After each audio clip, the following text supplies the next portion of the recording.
This podcast is sponsored by Xgrowth. Xgrowth is the APAC ABM agency. If you and your organization are looking to land and expand enterprise and mid-market deals, Xgrowth is the agency to help. Xgrowth works with a wide range of international and global technology vendors, service providers, and B2B SaaS companies. If this sounds like something you're interested to know more about, make sure to check out Xgrowth at xgrowth.com.au. That's xgrowth.com.au and chat with the APAC ABM agency.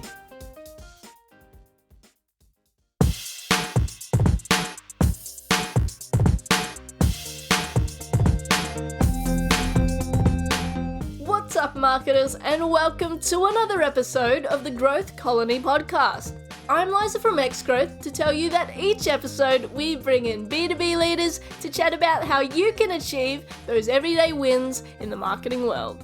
Whether you're new to the B2B game, working at a leadership level, or even just showing some interest, we know you'll love the episode.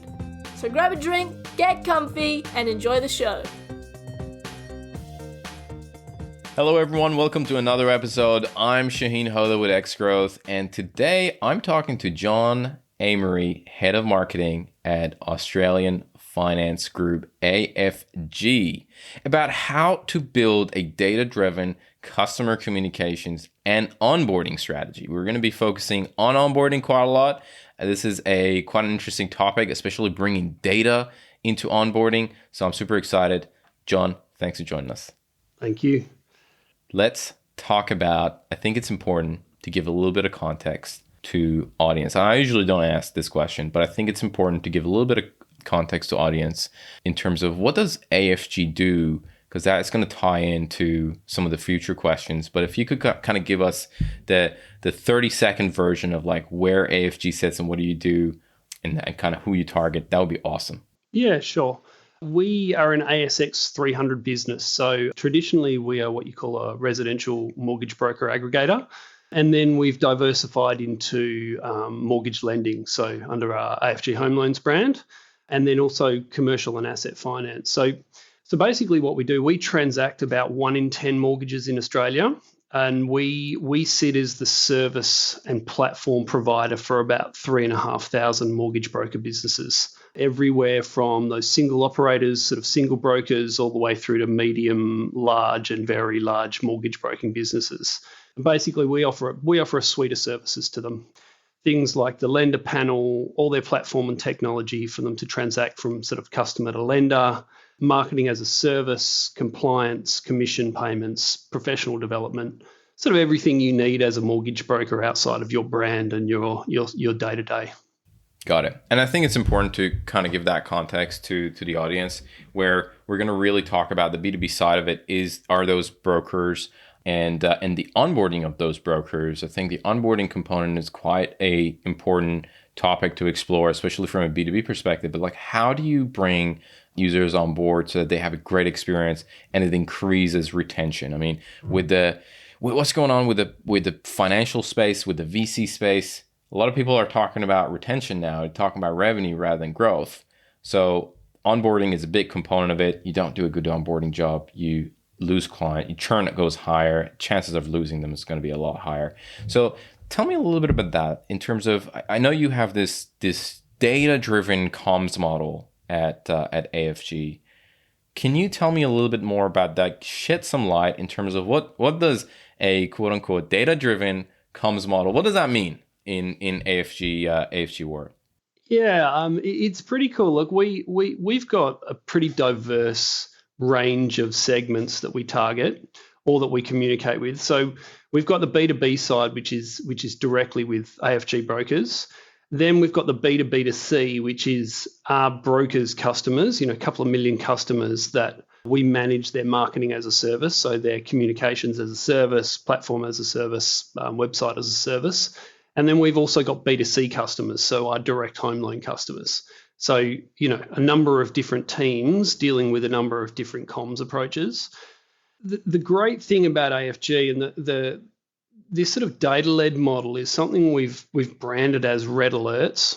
So what it is the great thing about AFG and our B2B2C part of the business is because we've got such a massive database and so many brokers that we communicate to their customers on their behalf. So branded as them, goes out as them, looks like it comes from them, and it's an aggregated service.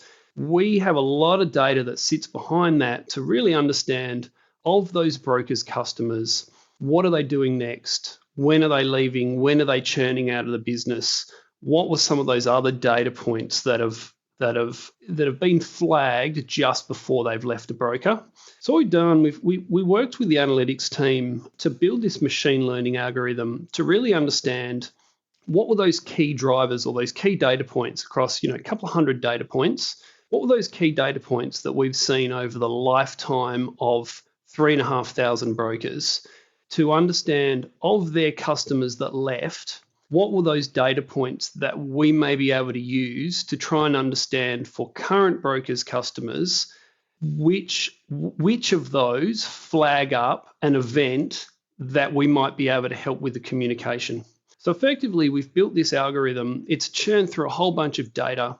And now what it does is it flags for our brokers across the entire group a range of their customers that are most likely to do something next. And then it's linked to our comms automation, so our marketing automation, to put contextually relevant kind of content in an email. So rather than us saying, hey, of all your customers, let's send a bunch of emails over the next month to them, what this does, it says, of all the customers that you're going to talk to in the next 2 weeks, these 25 customers fit a profile and fit a data profile of similar customers across a couple of million customers who have done something now. And these are the customers you need to contact. And do you want us to send an email on your behalf? And that email then grabs contextually relevant information relevant to their situation. So it might be it flags that customer as a new home buyer that is moving into their second home, or it flags a customer that looks like they might be an investment customer looking to buy an investment home or moving to self-managed super, or a whole bunch of different reasons. And it's really changed the kind of landscape of how we help those brokers communicate to their customers. The difference in retention for brokers is very different to them just sending bulk customer emails out. And what it's done is it's really made us realize that model of analytics and understanding much better when to send emails is something we need to start doing across other parts of the business. And into that onboarding journey of how do we do that next best action and that right communication, right time, right place, right customer. Got it. So very clear that being data-led is a big component at AFG. Let's talk about the onboarding process. How is this approach being used, especially for onboarding new brokers on AFG? How is this incorporated in the onboarding process?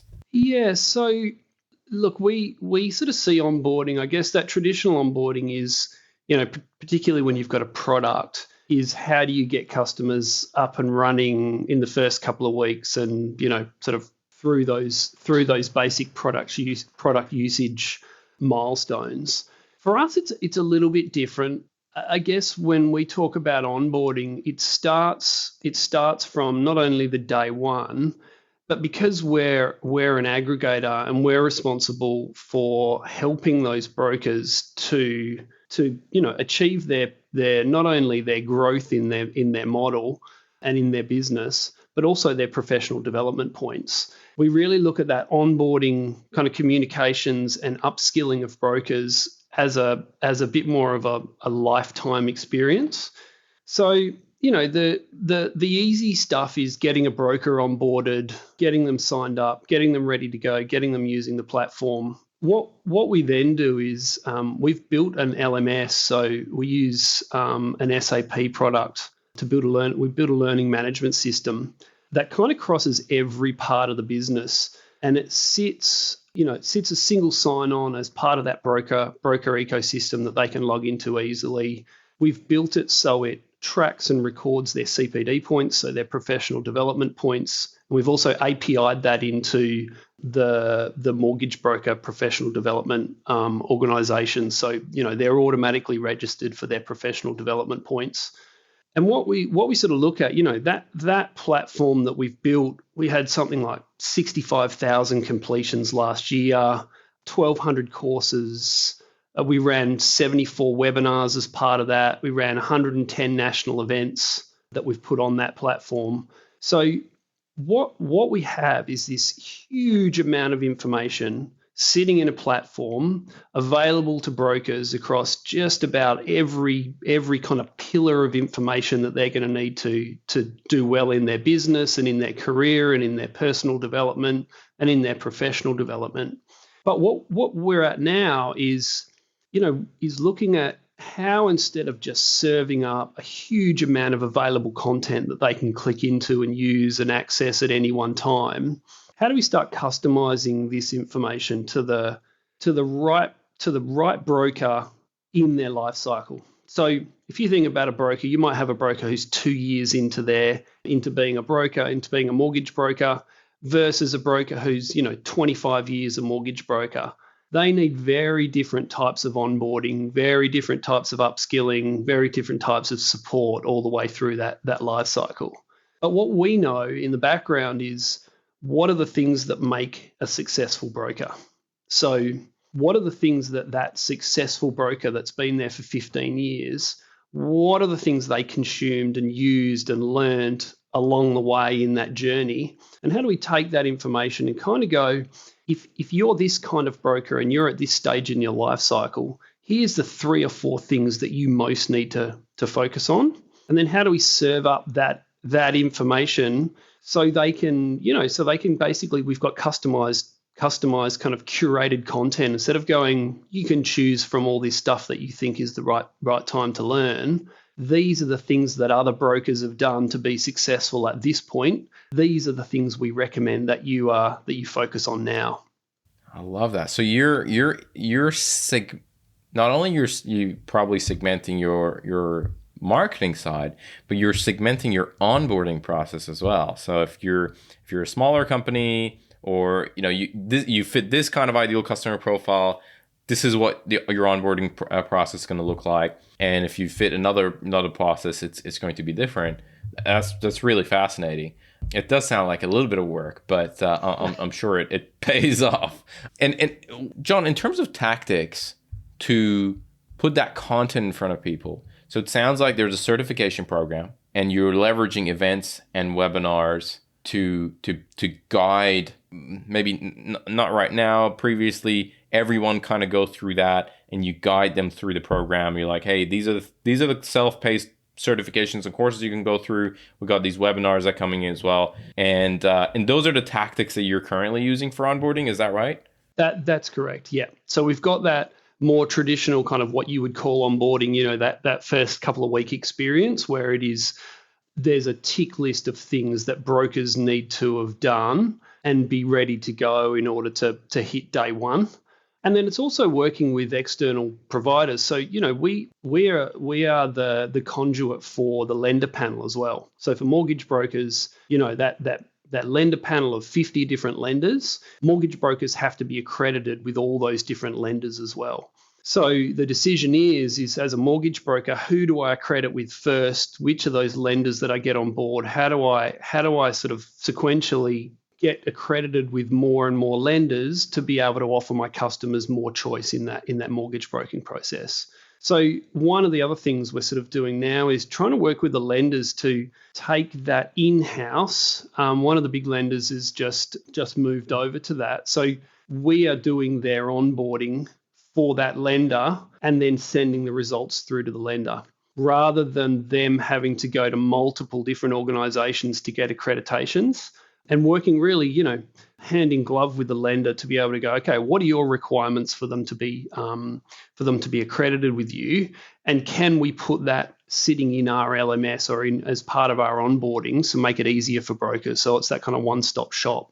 Very interesting. I mean, I love that the level of work that is going into that. And again, I'm still trying to get my head around the segmentation, because I think that's very fascinating. A lot of people do that with their customers. So they're marketing, but when it comes to onboarding, that might fall a little bit flat because the interpretation is like, hey, they're a customer now. We don't need to put as much effort. And even though there's some effort, it's not as much. But especially in the SaaS space where 80% of the revenue is materialized after the sales, that's going to become more and more important.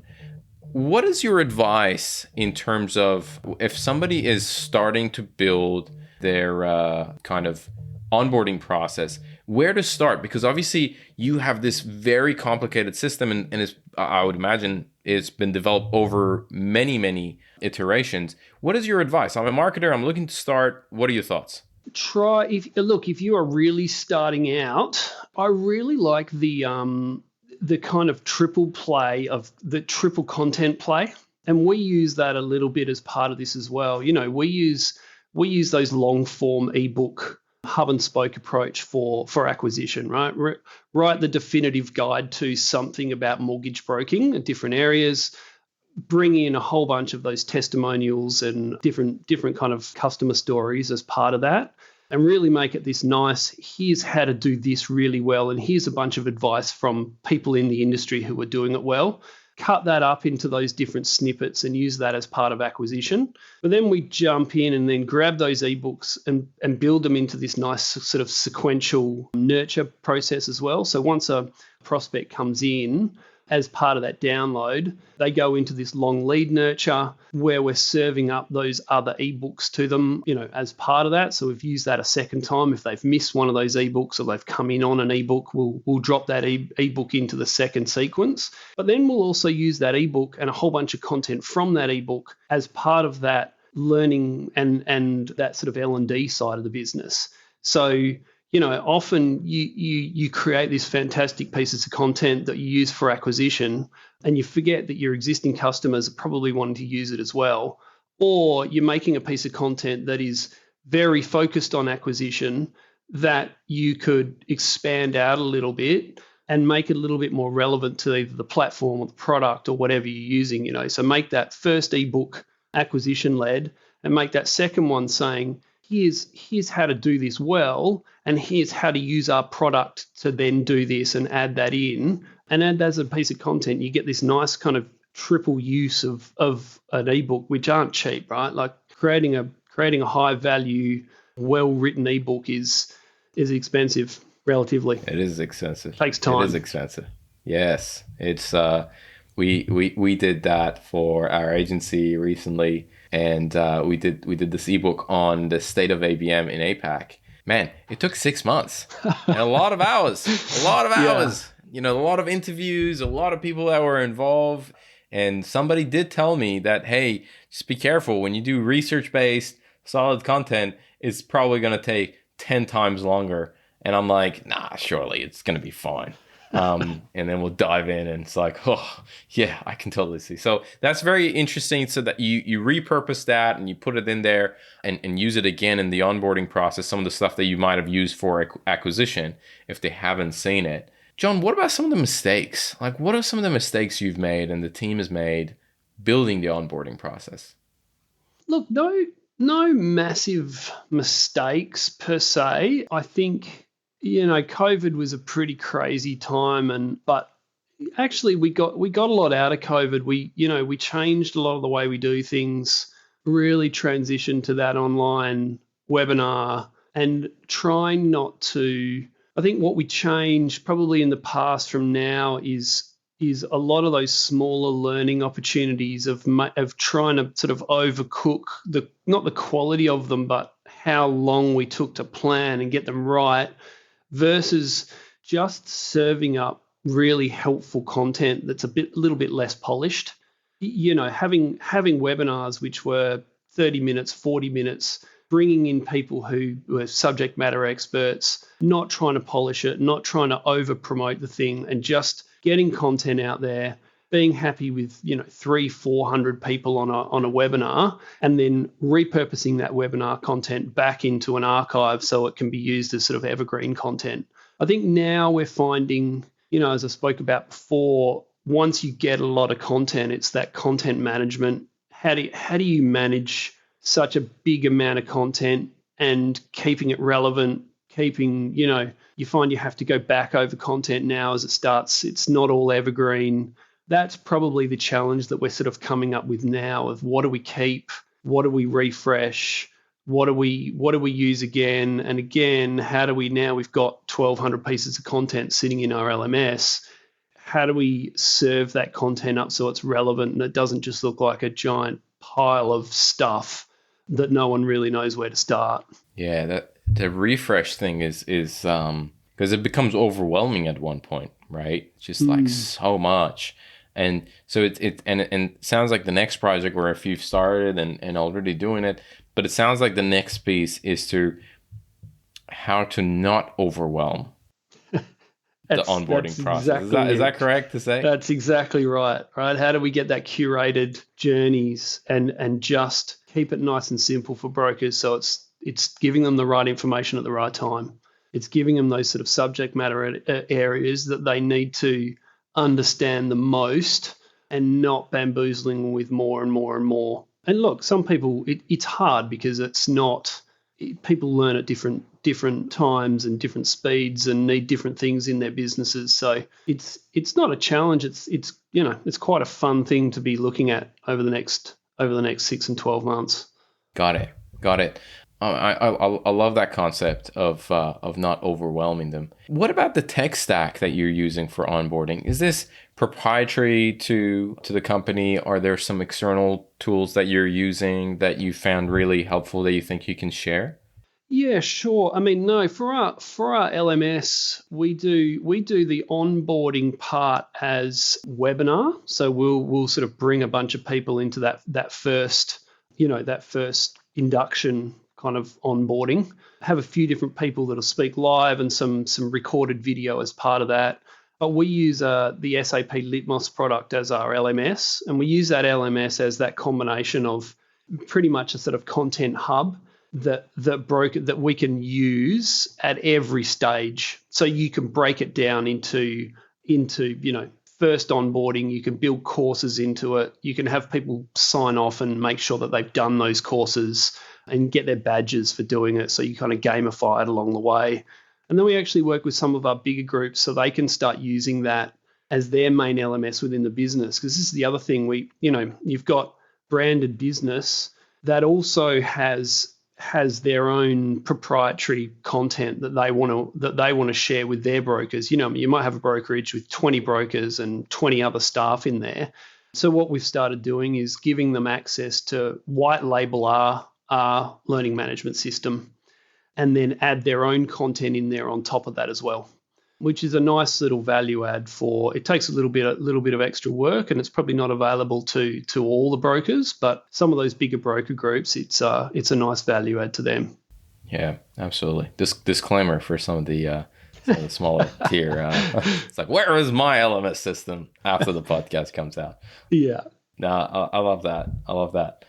John, I want to ask you a couple of rapid fire questions, but before jumping into that, is there anything else that maybe I haven't asked that you think it's important for us to touch on with regards to onboarding, the systemizing onboarding process, building it out, mistakes, anything that comes to mind that maybe we didn't touch on? Look, I think, again, it's the same as any marketing, right? But because you've got a customer who's gone through the process, like with anything, you got to take the time to go out there and talk to your customers after that onboarding process at different stages and at different times after, and really try and work out if it's actually what they needed and what worked and what didn't work. We've got a really nice group of people, that are those kind of core brokers that we'll work with on this stuff. We've got surveys that sit on the back of that. We've got one-to-one interviews that we sort of do sporadically, over the year, just to make sure that it's hitting the mark. That'd be my advice. Don't just put this thing in and assume that it's going to work. Don't just automate the whole thing. Try and put some human element into it if possible. Really, a lot of people out there probably using that sort of wiki or something similar as part of their onboarding process, depending on, what kind of service or product offering you are. But yeah, look, I think we've refined that using feedback from our customers rather than using feedback from staff. Interesting. Yeah. And talking to customers, nothing replaces that. And I feel like I always say we don't do enough of that as marketers. Yeah, agree. Have you read the State of ABM and APAC report yet? If you have, you'll know that 59% of marketing leaders are intending to increase their ABM investment in the coming year. Even bigger news is 0% of survey respondents are going to decrease their investment. It's an exciting time for ABM in the region. Discover the state of account-based marketing in APAC today. Download the full report at abm.xgrowth.com.au/report. That's abm.xgrowth.com.au/report. Rapid fire questions. All right, shoot. First question. One resource, book, podcast, ebook, talk, whatever it is, that has had a profound impact on you personally or professionally. And I gotta say, you're always welcome to mention more than one.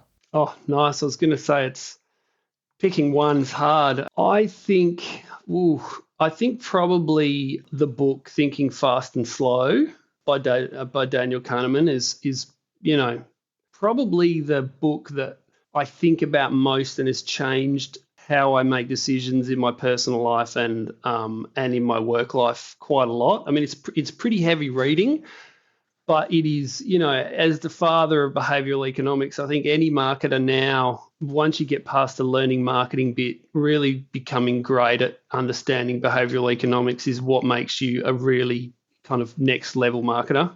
And really like those kind of how to second guess some of those cognitive biases you have, and how you make decisions and how you take risk and how you evaluate risk in your work and personal life. Yeah, it's an amazing book. And I think the other one probably is, it's a bit cliche, but How Brands Grow by Byron Sharp and all the work around the sort of Ehrenberg Bass. I mean, if you're a marketer and you haven't read that book, then that's probably the first book I always tell people in my team that they need to read. Why I love that book is it gave the research and the legitimacy to what a lot of marketers have known about how we invest in brand and the effect on brand for, acquisition and retention and lifetime marketing. But it was the first time that it's really just in black and white. It's very clear when you read that book on how you need to split your investment in brand versus, direct response sort of style marketing. So I love that book. They're the two probably for me. Thank you very much. Those are solid recommendations. Number 2, if you could give one advice to B2B marketers, what would it be? Oh, it sounds a bit cliche, but get rid of the ego and work as a single cohesive team with sales. I think AFG, the sales team at AFG and the marketing team at AFG, we are so close on our goals and what we want to achieve. And everything is this kind of shared approach, shared wins. I think a lot of businesses I worked in, I thought we had good sales and marketing alignment until I came to AFG. And just with a sales team who we just have a single cohesive approach to what we want to do together. And we have these kind of shared wins at the end, and it's high fives all around. And it's not marketing trying to kind of prove that they got the lead in and sales proving that, if it wasn't for them, they wouldn't have closed it. We all know our roles. We work together. We've kind of got, two different parts of a funnel. So yeah, no, that sales and marketing alignment. Get tight with sales. If you're a marketing leader, you should be very tight with the leadership of the sales team, and your team should be tight with the sales team as well. Yeah, get tight with sales. I like that. It's catchy. It's better than sales alignment, I tell you that much. Get tight with sales. Question number three is, who are some of the influencers that you follow? I won't say the ones I hate because that's probably. Oh, that's completely appropriate. No, he'll probably kind of try and do something mean to me. We will totally make that a snippet and just put it all over the No, I don't want his wrath. So I really love the growth hacking guys. Andrew Chen, Brian Balfour. I think those guys take a very different approach to marketing. I absolutely love Scott Galloway, and he's got a no mercy, no malice stuff. And dog. He's a bit marketing-y. I mean, he's a bit more about the market and M&A and, but the guy's he's such a smart dude. I just love listening to him. And again, because he's a kind of professor, you can trust what he's saying. It's not just fluffy marketing kind of crap. And him and Mark Ritson, I love Mark Ritson. Yeah, the Y Combinator stuff's good. I don't know if anyone listens to that. Y Combinator, they have some, again, marketing orientated, but a little bit more around that startup. Obviously, they're a seed funding organization, but they have some pretty amazing organizations come through and talk about how they did it and what they're doing. And you find with these smaller startup orgs that they're running on a thin budget and a tiny team, and they've managed to do this amazing stuff. They have some pretty cool advice. So yeah, Malcolm Gladwell, love Malcolm Gladwell. It's probably not marketing, but the guy's a champ. Revisionist history and his podcasts and his books, Outliers, and those kind of things. So yeah, they're probably the guys that I listen to the most.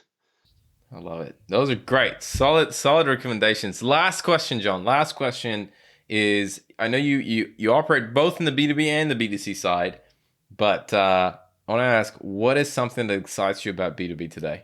I'm excited that marketing is well and truly has a seat at the table in B2B marketing now. And I think, again, I know we've sort of talked about it. I know it sounds a little bit cliche, but just that move to that sort of data and analytical decision making.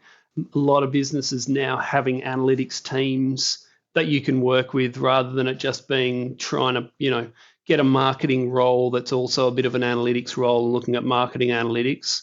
Having some proper statisticians and mathematicians in an analytics team that can help you work out some pretty serious stuff, that's exciting to me now. That's kind of the move now to really that real, true analytical-led data decision making and building that into automation rather than it just being trying to make a decision on whether it's a blue button or a red button. Doing it to make some bigger decisions. I love it. John, this has been an awesome conversation. And I think onboarding is a super important topic, one that probably doesn't give as much attention as it should. So I really appreciate you coming on the podcast and sharing all this insight. Thank you so much for your time. That was great. Thanks for the invite. Appreciate it. Today's episode of Growth Colony was produced by Alexander Hipwell and Liza Maywald. It was edited by Dave Samito with additional editing by Liza Maywald and music arrangement by Alexander and Liza. Special thanks to Tina Wabe. We couldn't make this show without you. Growth Colony is hosted by Shaheen Hoda, Director of Growth at Xgrowth. If you enjoyed the podcast, please subscribe and give us a rating on Spotify or Apple Podcasts. Do you think you'd be a great guest or just interested in a chat? Send through an email at podcast@xgrowth.com.au.